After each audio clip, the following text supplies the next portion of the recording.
no god. The only man in the sky is me. Naruto Uzumaki grew up as an untalented failure that was hated and feared by the people of the village he lived in. Over time, however, he earned their respect and admiration due to years of hard work and dedication, which resulted in him becoming the strongest Hokage in the village's history. However, the Homelander's story is almost the exact opposite of Naruto's. Basically, Homelander was born out of immaculate conception and was raised up to be a godlike savior of the world. He was the strongest superhero in his own respective universe, and everyone adorned him with love and praise. However, this love for Homelander soon turned into fear as the world began to realize exactly how dangerous and unhinged this man really is.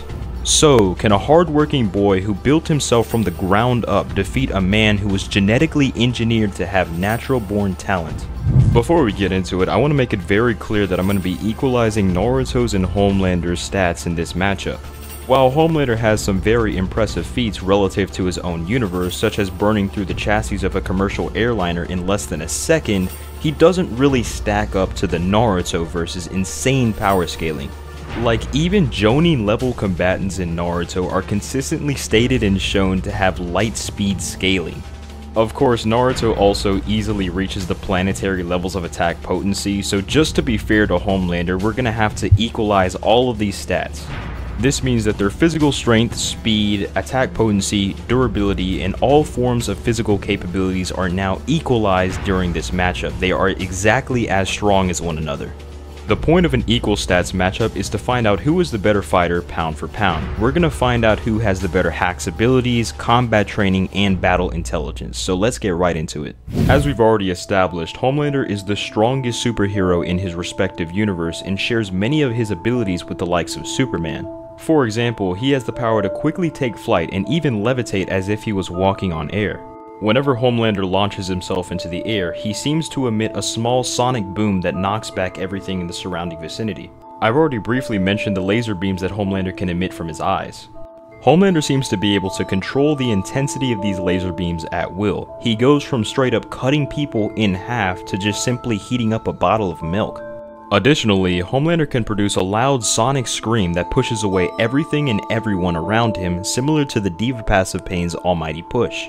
Since Homelander is a soup, he possesses heightened sensory capabilities such as X-ray vision and super hearing. Basically, there is no sneaking up on him. It's also very possible that Homelander can survive in the cold vacuum of space, as he makes this implication when talking to Stan Edgar. As for Homelander's intelligence, he's extremely manipulative and cunning while also being very egotistical. At certain points in the story, it seems as if he is 20 steps ahead of his opponents, while at others, he is easily outsmarted and fooled. One downside for Homelander is that it's unlikely that he has any real martial arts training, and even if he does, he's probably not very skilled in it. Since Homelander is undoubtedly the strongest soup in his universe, he's never really had to resort to hand-to-hand combat when he can just shoot a freaking laser through somebody. However, all of Homelander's other abilities should definitely be more than enough to make up for this disadvantage. So while I did say Naruto built himself up mainly off of hard work alone, the Sage of Six Paths gifted him some really crazy abilities at the end of the series. For example, Naruto's True Seeker orbs are stated and shown to be able to completely delete both physical objects and souls from existence. On top of this, nothing other than Senjutsu related abilities are even able to damage these True Seeker orbs in the first place, so they just nullify all abilities and powers. Naruto also possesses Creation of All Things, which Obito describes as an ability that can turn fantasy into reality. With Creation of All Things, Naruto can create something out of nothing, which is inherently a form of reality manipulation. Of course, Naruto can also create thousands of shadow clones at will as long as he has the chakra and stamina necessary to do so. These clones should also be able to perform all of the jutsus that the real Naruto can, so they share all of the same abilities. Naruto also has access to the Wind Release Rasen Shuriken and all of its variants, a jutsu that he created. Tsunade comes to the conclusion that Naruto's Rasen Shuriken is able to destroy his enemies on a cellular level, which is a form of durability negation. Because Naruto possesses the chakra of all nine-tailed beasts, he is able to apply their chakra to his Rasen Shuriken to create a brand new jutsu. Hagoromo granted Naruto the power of 6-Pass Sage Mode, which is the highest level of sensory capabilities in the entire Narutoverse.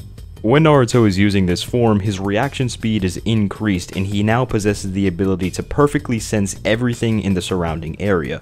Of course, as a part of 6-Pass Sage Mode, Naruto also possesses the ability to fly and levitate. Due to being the Jinchuriki of the Nine Tails, Naruto also has some very advanced regeneration capabilities. For example, Sasuke is able to rip out Naruto's lung the first time they fight during the Valley of the End, but Naruto regenerates that immediately like it's nothing. The chakra cloak that the Nine Tails provides Naruto also seems to possess a type of heat resistance, as it was able to withstand Amaterasu for a short period of time, which is stated to burn hotter than the surface of the sun. As I previously mentioned, Naruto is able to tap into the abilities of the nine-tailed beasts that reside within him, and one of these abilities is called Boil Release, which allows Naruto to exponentially amp his speed and strength. Moving on to Naruto's intelligence, he isn't very book smart, but Kakashi considers him to be the #1 most unpredictable ninja. So like, Naruto's not going to be acing exams out here or anything, but he is going to be coming up with some very innovative strategies that will be used in this battle. Additionally, Naruto is a very experienced martial artist. He was being trained to fight since day 1 when he was in Konoha's Ninja Academy at like 6 years old. If you're enjoying the video so far, feel free to hit that like button, but now that we've gone over the abilities, intelligence, and experience of both combatants, let's see who would truly win in this equal stats matchup. Be sure to comment your thoughts ahead of time and we'll see if I was able to change your mind. So I'll say this, if Homelander uses his laser beams on Naruto at the very beginning of the fight before he's activated his 6-Pass Sage Mode Kyuubi Cloak, Naruto probably loses. Since we've equalized their speed stats, it's unlikely that Naruto would be able to dodge or avoid the lasers in time before he gets bisected. However, if Homelander doesn't use his laser beams off-rip immediately, he is going to get folded. A prolonged battle is the last thing that he wants. As soon as Naruto enters the 6-Pass Sage Mode Kyuubi Cloak, it is very likely that Homelander's laser beams will be rendered ineffective. While Homelander's laser beams are very strong, it's highly unlikely that they'd be reaching temperatures that exceed that of the surface of the sun like Amaterasu. Even if you don't think the Kyuubi Cloak can just tank Homelander's laser beams, the True Seeker Orbs definitely can. As I've already mentioned, they're just stated and shown to be able to erase everything they come into contact with, which should include plasma like Homelander's laser beams. Anyways, Naruto is shown to be a significantly better strategist along with having much better martial arts skills, like his hand-to-hand combat is completely unrivaled. Naruto would absolutely dominate Homelander in close quarters combat, especially when he has the True Seeker Orbs which can just erase Homelander as soon as they touch him. If Homelander attempts to run away or to keep his distance, Naruto's Rasen Shuriken is going to hunt him down and destroy him on a cellular level. Even if Homelander attempts to fly away from Naruto, Naruto can just chase him down since he also possesses the ability to fly. Homelander could use his Sonic Scream to push Naruto away and possibly even rupture his eardrums, but those will be immediately healed by Kurama's chakra. Unfortunately for Homelander, it doesn't seem like he has a single win con that Naruto just doesn't counter. Of course, Naruto also has numerous abilities that will one-shot Homelander if they come into contact with him. I fear the Homelander isn't walking away from this one alive. There you have it. It seems hard work does beat talent after all, especially when talent doesn't work hard. Homelander got accustomed to his cushy life as being the strongest superhero in his universe, and it caught up to him in this matchup. So this is actually the first time I've ever done a cross-verse matchup on this channel, so let me know how I did and if I did a good job or not.